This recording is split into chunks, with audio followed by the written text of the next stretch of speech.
Next మీరు ఏ వంటకం చెప్పబోతున్నారు? నెక్స్ట్ పులిహోర గోంగూర అని చేద్దామండి.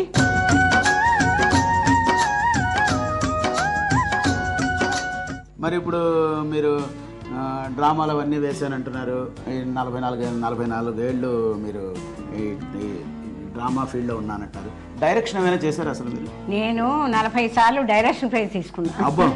అయితే అక్కడ ఏంటంటే నా పేరు చెప్పేవాళ్ళు కొంతమంది, డిపార్ట్మెంట్ కాంపిటీషన్స్ అని పెట్టేవాళ్ళు. డైరెక్షన్ నేను చేసిన బయట వాళ్ళు డైరెక్షన్ చేయకూడదని ఒక రూల్ ఉండేది. అట్లా ఎవరి పేరు అనంత్ గారు అని పెట్టుకుని డైరెక్షన్ నా చేత చేయించుకున్నాను. అట్లా పబ్లిక్గా తెలిసి 40 సార్లు డైరెక్షన్ ప్రైజ్ తీసుకున్నా. ఒక 1 year అంతా నేను సన్మానాల మీదే బతికాను. శ్యామల గారు, మరి వంట మొదలు పెడదామండి. సరే, ఇప్పుడు చేయబోయేది ఏమిటన్నారు మీరు?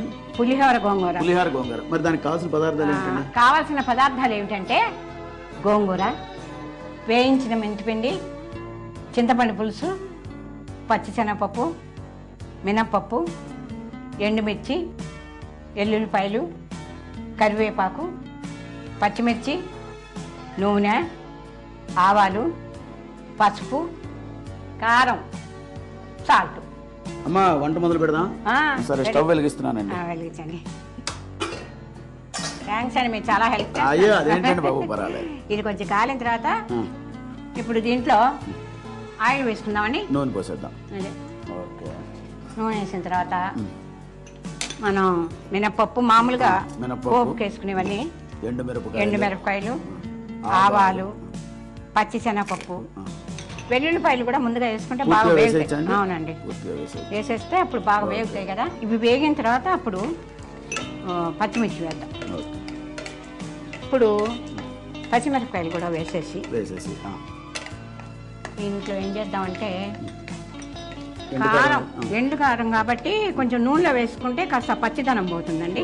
ఒకసారి 2 తిప్పులు తిప్పేస్తే వేసుకోవచ్చు. తర్వాత వేయించిన మెంతిపిండి అండి, ఇది కూడా వేసి ఫ్రై చేయాలి. ఇప్పుడు చింతపండు పులుసు. దీంట్లో చింతపండు పులుసు వేసి, కొంతమంది పులిహోర ఇలాగే చేస్తారు.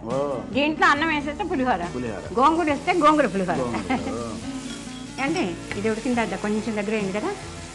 ఇప్పుడు ఇవన్నీ వేసాక వేగింది కదండి. ఇప్పుడు అంత కావాలంటే గోంగూర వేసేసుకోవచ్చు. పూర్తిగా వేసేయండి కొంచెం. ఇప్పుడు వేసి కాసేపు మగ్గనివ్వాలంటే ఇది బాగా వేగాలి. ఇంకా దాంట్లో కలిపి వేగితే కొంచెం వేగిన తర్వాత అప్పుడు మనం సాల్ట్ కూడా వేసుకోవచ్చు. పడుతుంది బాగా గోంగూరకి. ఉప్పు వేసేస్తే తగినంత.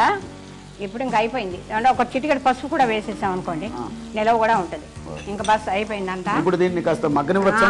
సిమ్లో పెడితే మాడిపోకుండా ఉంటుందండి. ఇది బాగా ఫ్రై చేయటం అంతే. ఇలా ఇవ్వండి. అమ్మ శ్యామల గారు, వంట అయిపోయినట్టుంది.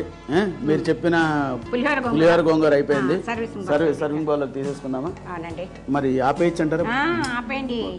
వాసన వస్తుందా లేదా? వాసన వస్తుంది, అద్దరిపోతుంది. ఇప్పుడు ఇది కూడా నేనే తీయమంటారా, మీరు తీస్తారు? నేనే తినా? తీసేదురు బాగున్నారు కదా మీరు. నాకే కొంచెం. అమ్మో, అదేం లేదమ్మా. మీరే ఎంగుగా ఉన్నారు. ఓహో, నేను మీకన్నా ఒక 20 years పెద్దవాడిని. ఏంటి మరి రహస్యమా? ఆ 20 years నేను మీకన్నా ఇంకా తర్వాత పుట్టాను. అది కొంచెం టేస్ట్ చూస్తే ఎలా ఉందో చెప్పండి. ఓకే.